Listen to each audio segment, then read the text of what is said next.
En primer lugar, agradecer la presencia de la diputada y su equipo y las explicaciones facilitadas, pero desde nuestro grupo juntero sí que queremos hacer algunas consideraciones y preguntas, ¿no?, sobre las explicaciones facilitadas, así como con el contenido del decreto, ¿no?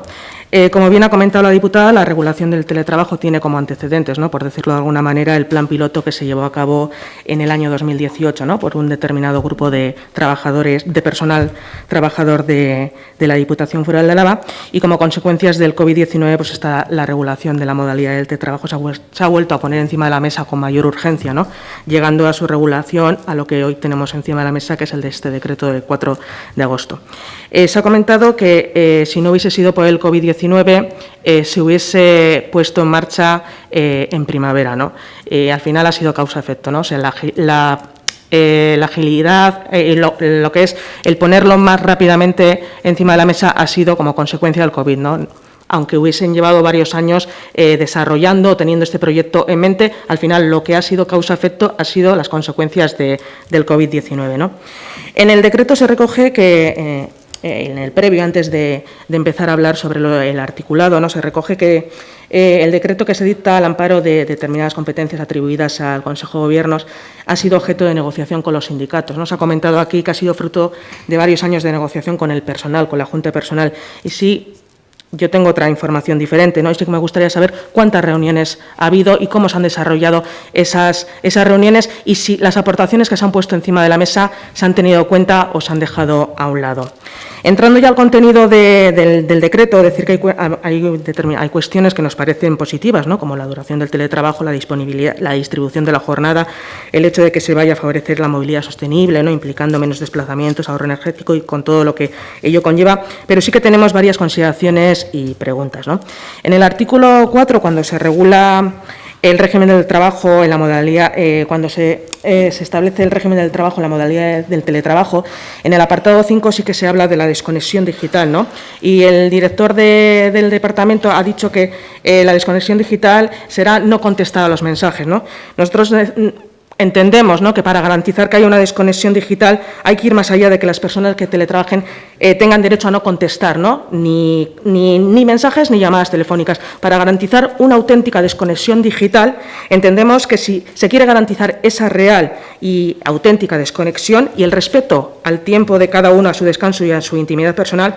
no es que no solo se tienen que contestar a mensajes ni llamadas, sino que no se tienen ni que enviar, porque para garantizar esa desconexión digital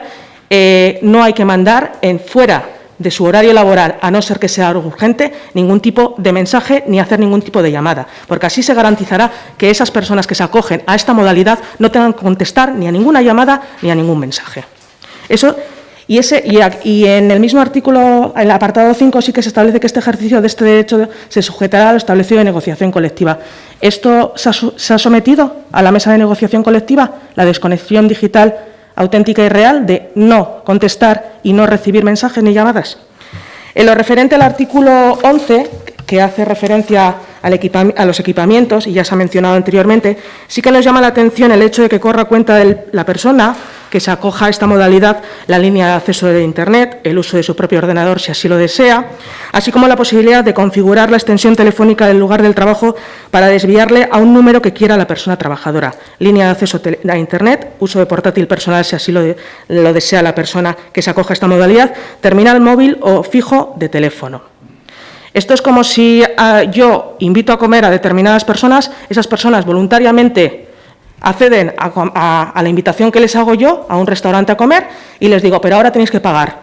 el primer plato, el segundo plato, el tercer plato y luego, si hay propina, ya me encargo yo. Al final, no se está garantizando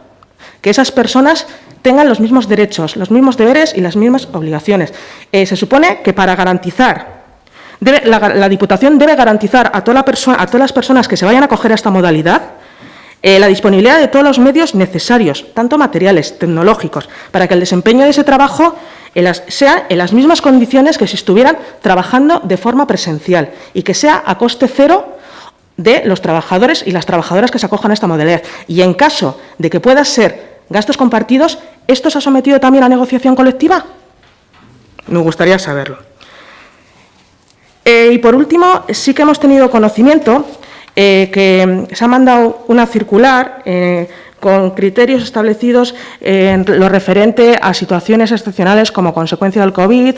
para aquellas personas que, en caso de que estén en contacto directo con un posible positivo, que tengan que hacer cuarentena. Y me gustaría saber qué medidas de conciliación se le aplican a esas personas que puedan acogerse a la modalidad de teletrabajo y, sobre todo, a aquellas personas que no puedan acogerse a la modalidad de trabajo y que no puedan dejar a ningún menor de 14 años o a ninguna persona dependiente solo en su casa. ¿Qué medidas de flexibilidad, qué medidas de conciliación se les pone encima de la mesa? Y con respecto a este tema, sí que sé y me consta que por parte de la Junta Personal, con respecto a cuando se les llegó esta circular, se solicitó una reunión urgente de la mesa de negociación y a día de hoy creo que todavía no se ha contestado o no se ha celebrado esa reunión de la mesa de negociación para tratar este tema sobre esta circular que se ha enviado con respecto a estos temas. Y sí que me gustaría, si es posible, que me diesen respuesta en lo posible a estas preguntas y a estas preguntas que les he realizado. Eskerrik asko.